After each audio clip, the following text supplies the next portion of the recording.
warahmatullahi wabarakatuh. Waalaikumsalam warahmatullahi wabarakatuh. Halo, selamat siang semua sahabat 14Z. Kembali lagi bersama kami semua di podcast MAN 14 Jakarta. Kali ini saya sebagai host Firza Nabizari Suwandi akan membawakan host tentang Pemira yang akan dibawakan oleh calon ketua OSIS yang ada di depan saya. Boleh diperkenalkan? Oke, perkenalkan, nama saya Noval Tafirdaus dan saya sebagai calon ketua OSIS periode 2024-2025. Dan di sini dengan rekan saya Niko Yudalvino Rinaldo sebagai calon wakil ketua OSIS periode 2024-2025. dan kami dari pasangan calon nomor urut 1. Oke, baik. Jadi sebelum saya mulai podcast pada siang hari ini, boleh dong di-spill visi dan misinya. Oke. Untuk visi, kami mempunyai visi yang dimana menjadikan atau mewujudkan organisasi MAN 14 ini menjadi organisasi yang menginspirasi dan juga progresif dalam menjalankan program kerja yang berinovasi, yang dimana tidak meninggalkan atau menjunjung tinggi nilai-nilai keislaman dan berakhlak mulia. Dan guna mewujudkan visi tersebut, kami juga memiliki beberapa misi tentunya. Misi yang kami buat yaitu yang pertama adalah menerapkan nilai-nilai keislaman serta tata krama dalam beribadah rutin dan kegiatan sekolah. Dan yang kedua, mengadakan kegiatan yang menampung keberagaman minat dan bakat siswa-siswi MAN 14 Jakarta untuk memperkuat kemampuan serta bersemangat daya saing yang lebih sehat. Oke, baik. Oke, terima kasih untuk Noval dan Niko telah memaparkan visi misinya. Pertama, saya kan langsung ke sesi tanya jawab aja. Oke. Yang pertama, bagaimana cara kamu memastikan bahwa suara setiap siswa didengar dan diperhatikan oleh OSIS? Oke, sudah. Oke. Jawab, kalau dari kami mengadakan satu program yang bernama formasi. Nah, ini merupakan suatu forum yang dimana singkatan dari Forum Madrasah Beraspirasi. Nah, kami harap dengan tujuan kami diadakannya formasi ini itu bisa menampung suara siswa. Nah, untuk formasi ini kami bagi menjadi dua, yaitu formasi offline dan online, yang dimana formasi online bisa diikuti oleh seluruh siswa-siswi MAN 14 Jakarta melalui mengisi G-form yang sudah akan di-share. Nah, yang kedua, kami akan adakan satu hari di mana di hari tersebut kami mengumpulkan beberapa perwakilan kelas dan juga membahas masalah-masalah yang ada di sekolah ini, yang dimana dimulai dari mungkin aspirasi mereka terhadap program kerja ke depannya, apa yang mereka ingin wujudkan atau mereka ingin sampaikan, dan juga membahas masalah-masalah atau mungkin saran dan kritik atau masukan mengenai program kerja yang sudah terlaksana, yang dimana bertujuan juga agar itu meningkatkan kinerja OSIS dan juga agar lebih lebih transparan saja kepada para siswa-siswi agar masalah program kerja kita ke depannya. Oke, baik. Berarti itu setiap temponya tuh sebulan tuh berapa kali tuh bakal dipanggil setiap perwakilan kelas? Nah, untuk kami baru merencanakan mungkin itu Satu hari ya. satu hari, tapi itu mungkin dalam jangka waktu 1 bulan. Iya, 1 bulan. Karena melihat dari memang agenda sekolah yang mungkin Cukup padat ya, mungkin ada beberapa penilaian harian, ulangan atau mungkin Akreditasi sekolah akreditasi mungkin. sekolah yang lainnya. Oke, baik. Itu kalau misalnya dipanggil setiap perwakilan kelas itu setiap habis ada prokja atau gimana? Oh, Jadi dipanggilnya itu. kalau untuk memanggil itu kami tidak pasti mematok habis program kerja, tapi di mana tanggal itu memang kosong. Dan jadi emang disediakan buat kita gitu. Ya, jadi memang seperti layaknya technical meeting. Iya. Nah, kami pasti setelah jam pulang KBM sekolah. selesai, Iya. kami akan mengundang para perwakilan kelas, entah itu mungkin pengurus kelas atau mungkin Ketua kelas, ketua gitu, kelas dan sekretaris, atau mungkin ini yang sekarang kan ada yang namanya Perwakilan MPK. perwakilan MPK rekomendasikan dari kelas itu. Nah, mungkin bisa dari situ juga. Berarti bakal dikumpulin itu perwakilan itu setiap habis technical meeting. Oh, bukan teknik. Maksudnya tuh konsepnya seperti technical meeting, Iya, habis setelah pulang KBM, sekolah. setelah KBM. Nah, untuk masalah hari kita melihat memang agenda yang kosong. Baik. Oke. Terima kasih. Itu bagus sih. Semoga terlaksana. Ya, amin. Semoga kita terpilih. Amin. Selanjutnya apa rencana kalian berdua nih untuk mendukung program akademik sekolah melalui OSIS ini? Oke, mungkin Niko mau Oke. jawab dulu. Jadi apa tadi program OSIS, Akademik. peran OSIS ya, Iya, di buat akademik. mendukung program akademik sekolah. Iya. Nah, jadi peran OSIS ini emang sangat penting buat mendukung program akademik sekolah ini agar nama sekolah ini MAN 14 Jakarta ini menjadi lebih baik lagi, serta istilahnya memajukan nama MAN 14 Jakarta ini lebih unggul daripada sekolah-sekolah lain, dan juga siswa-siswanya agar lebih ditekankan lagi supaya meraih prestasi yang lebih gemilang. Baik. Apa lah tambahan? Ya kalau saya memang kembali lagi memang itu kan wujud seperti yang wujud emang tujuan kayak mengapa kita mengadakan formasi. Nah itu kan mengumpulkan aspirasi. Semisal memang ada yang siswa ada yang mengatakan aspirasi, banyak yang bilang bahwa mungkin adakan lomba ini berkaitan dengan akademik, misal puisi kan dengan bahasa Indonesia. Nah itu kan kemungkinan bisa meningkatkan lagi, dan juga ketika memang sudah menjadi juara di MAN 14, harapannya kita juga bisa mewakilkan dia sebagai perwakilan MAN menuju perlombaan di Jabodetabek atau mungkin di memang lingkup yang besar melawan sekolah-sekolah lain. Mungkin itu harapan kami. Nanti yang setiap menang udah juara 1 di MAN 14 bakal dilanjutkan lagi ke tingkat selanjutnya ya. Ya itu memang jika memang kita dari kami itu bisa mewakilkannya. Jadi itu juga butuh persetujuan dari beberapa pihak. Oke. Selanjutnya, bagaimana pandangan kalian berdua tentang peran OSIS dalam membantu menciptakan lingkungan sekolah yang lebih kondusif dan mendukung pengembangan karakter siswa? Oke, jadi peran OSIS dalam membangun karakter siswa ya. Oke. Jadi emang OSIS ini sangat jadi pedoman atau teladan bagi siswa-siswi ya, panutan.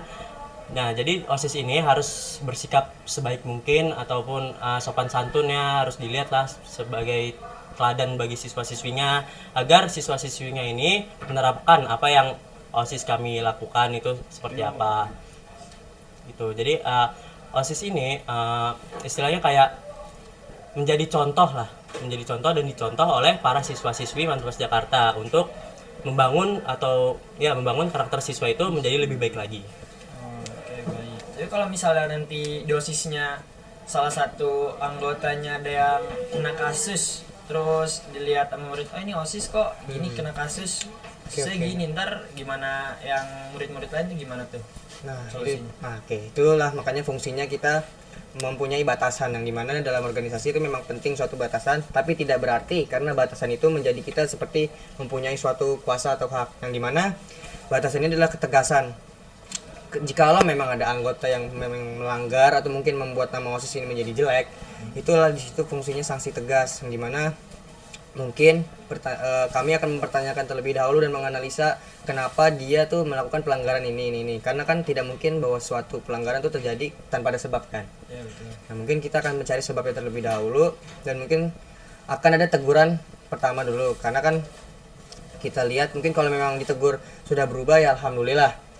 Tapi memang ketika ditegur tidak ada perubahan, maka memang harus diadakan sanksi tegas berikutnya, yang dimana sanksi tegas ini bisa berupa mungkin kita sudah mulai bisa memberikan suatu hukuman seperti menulis Al-Quran, atau mungkin dijemur di tiang bendera dengan menyanyikan lagu Indonesia Raya 3 kali, atau mungkin dengan hukuman yang lainnya. Tentu saja itu juga tidak luput dari persetujuan beberapa pihak, yang dimana kita juga mempunyai pembina dan wakil kesiswaan, yang dimana kita juga harus membicarakan terlebih dahulu kepada beliau-beliau untuk mengambil keputusan ke depannya.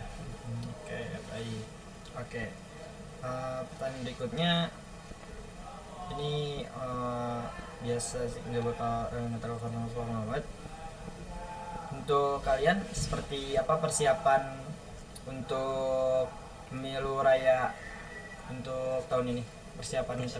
Persiapan harapan mungkin atau bagaimana? Persiapan aja. Ya. Untuk persiapan mungkin Niko terlebih dulu apa-apa. Oke, jadi persiapan saya selama menyiapkan pemira ini, yang pastinya saya harus percaya diri dan juga menanamkan niat bahwa kita itu besok harus sudah siap menjadi pemimpin, sudah siap menjadi pengurus OSIS dan lain-lain sebagainya. Nah, yang kedua itu harus menyiapkan visi dan misi serta apa yang harus kita sampaikan nantinya pas pemira ini nanti. Dan juga kita harus siap kalau misalnya ada orang yang ingin mewawancarai kita juga harus siap menjawabnya dalam hal yang bisa tegas lah buat menjawab pertanyaan tersebut. Oke, baik. Oke, pertanyaan selanjutnya ini yang banyak ditanyain ya. Untuk kalau misalnya nanti nih kan udah ada isu-isu pensi nih ya. Dan acara-acara besar untuk di tahun selanjutnya, jika ada salah satu program kerja besar itu belum bisa terlaksana dan banyak yang menanyakan kenapa, itu solusinya bakal gimana? Oke, mungkin ini memang aku pertama menjelaskan dulu, memang program pensi dan akrab ini tidak aku orasikan atau tidak masuk dalam program kerja aku ketika aku berorasi. Ya. Nah, tapi bukan karena aku tidak memasukkan program kerja tersebut berarti kami itu melepaskan tanggung jawab kami mengenai program kerja tersebut. Tidak, tapi kami memang belum bisa menjamin atau memberikan 100% kepercayaan jika memang acara tersebut akan benar-benar berjalan di tahun ini. Tapi yang pasti kami hanya bisa memastikan bahwa program kerja ini akan selalu dibahas ke depannya, yang dimana kita juga terus mempersiapkan memang sampai benar-benar matang, sampai benar-benar acara ini tuh bisa terlaksana lah intinya. Karena memang dari memang ini kan gimana ya, acara besar ya, acara eksternal juga. Pasti juga banyak siswa-siswi yang pengen acara ini tuh terlaksana. Yang dimana juga memang dari kita tuh tidak mudah untuk melaksanakan karena memang ada beberapa faktor yang menjadi penghambat, tapi kemudian tidak membuat kami menjadi melepas tanggung jawab, yang dimana pastinya kami juga akan melakukan beberapa usaha atau gebrakan untuk mungkin menutup faktor tersebut dan bisa menjalankannya. Ya semoga saja dengan doa-doa kalian atau mungkin kerjasama dari para siswa juga, kita bersama-sama bisa mengadakan program kerja tersebut, yang dimana memang sudah menjadi idam-idaman para siswa dari lama, yaitu pensi dan akrab. Ya mungkin memang butuh bantuan aja, doa dan dukungannya. Semoga kita bersama-sama bisa mengadakan program kerja tersebut. Amin.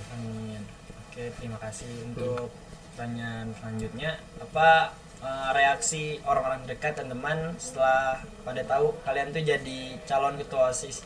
Mungkin Niko mau jawab dulu.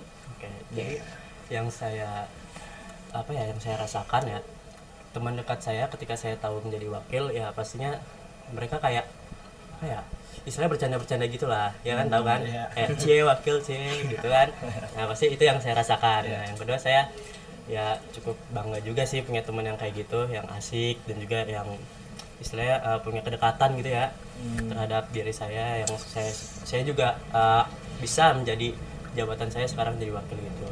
Ya insya Allah kedepannya saya beneran jadi wakil pada tahun periode 2024-2025. Kalau aku sih mungkin memang sebenarnya tuh awal mungkin sudah sering kayak banyak siswa yang ngomong kayak, wah ini calon ini. Sebenarnya aku juga agak menghiraukan ya, karena memang aku tuh masuk OSIS dulu nggak pernah kepikiran bisa sampai di titik ini, bisa sampai jadi atau mungkin jadi kandidat calon ketua OSIS, itu belum pernah kepikiran memang awal masuk. Karena di awal masuk tuh aku memang juga cuma pengen tuh menjalankan program kerja itu memang sebisanya aku, atau memang semaksimal yang aku bisa menjalankan program kerja tersebut. Tapi dengan upaya aku memang yang sudah satu periode sebelumnya aku sudah melakukan memang beberapa upaya dan beberapa usaha, sehingga dengan juga support teman-teman dan juga support para guru, pastinya doa-doa daripada beliau dan juga doa orang tua, sehingga memang tidak pernah terbayangkan, tapi aku bisa sampai di sini pada akhirnya bisa sampai di titik dimana menjadi kandidat calon ketua OSIS 2024-2025.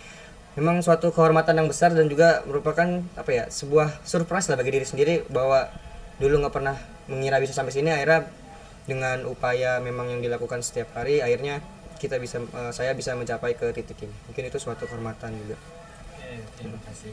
Untuk pertanyaan terakhir ya, untuk ini kan tahun-tahun sebelumnya kan udah banyak program-program kerja yang terlaksana, yang dibilang untuk tahun berikutnya pasti akan ada program-program kerja yang sama yang bakal dilaksanakan lagi ya. Mungkin evaluasi dari tahun sebelumnya yang bakal diperbarui untuk tahun ini, jika kalian terpilih, apa yang mau diperbarui? Oke, apa yang mau diperbarui? Ya, mungkin dari prokerja kami yaitu mengadakan gerakan zero plastik. Nah itu pastinya program ini bertujuan untuk menghindari dan mengurangi penggunaan sampah plastik di sekolah ini. Jadi program tersebut menunjukkan bahwa siswa-siswi MAN+ Jakarta ini peduli terhadap lingkungan madrasah tersebut. Nah jadi pada program kerja gerakan zero plastik ini memang program baru yang baru kita buat, yang akan kita inovasikan di kemudian hari. Mungkin bisa jadi program ini terlaksana pada bulan Juli lah, bisa jadi. Nah, jadi gerakan zero plastik ini bertujuan untuk siswa-siswi ini membawa bekal ataupun tempat makanan, tempat minuman yang tidak berbau unsur plastik gitu ke sekolah. Nanti tempat tersebut bisa menjadikan wadah sebagai jajanan mereka gitu, untuk mengurangi penggunaan sampah plastik. Oke, itu kan pasti kan butuh kompakan dari para siswa ya. Iya. Kalau misalnya Iya. ada siswa yang masih ngeyel nih, itu gimana tuh? Itu kan nggak bakal langsung saat itu juga Iya, emang. nggak pakai plastik semua. Ya sebenarnya itu harusnya kita memberikan himbauan dan kita broadcast gitu ya sebelum hari tersebut terlaksana. Misalnya kita memberikan broadcast seminggu lalu sebelum acara ini dimulai gitu.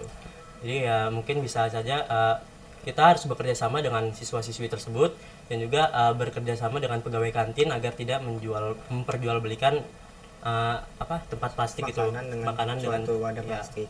seperti itu. Ya juga mungkin memang butuh bantuan juga mungkin dari beberapa pihak guru untuk menyampaikan kepada pihak kantin atau mungkin kerjasama untuk mengadakan kegiatan ini. Mungkin memang kegiatan ini memang banyak faktor penghambatnya atau mungkin agak sedikit sulit ya bagi para siswa kita untuk melaksanakan kegiatan ini. Tapi memang kegiatan inilah yang ingin kami coba laksanakan atau yang kami inovasikan, yang dimana pasti kami juga meminta beberapa pandangan atau mungkin beberapa saran dari para guru-guru yang memang pernah mempunyai pengalaman di zero plastik, bagaimana mungkin cara menertibkan atau mungkin kerjasama dengan muridnya atau mungkin bagaimana menyampaikan kerjasama ke kantinnya. Memang kan karena ini juga terdapat dua pihak yang dilibatkan, yang mungkin siswa dan juga pihak kantin yang dimana yang menjual jajanan tersebut.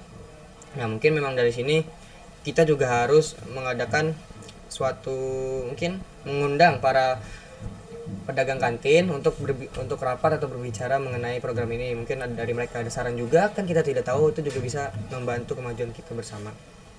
Ya mungkin sekian sih. Oke, baik. Kasih untuk sesi tanya jawab pada siang hari ini. Sebelum itu boleh dong jargonnya. Jargon ya, walah jargon. Oke, kami punya jargon.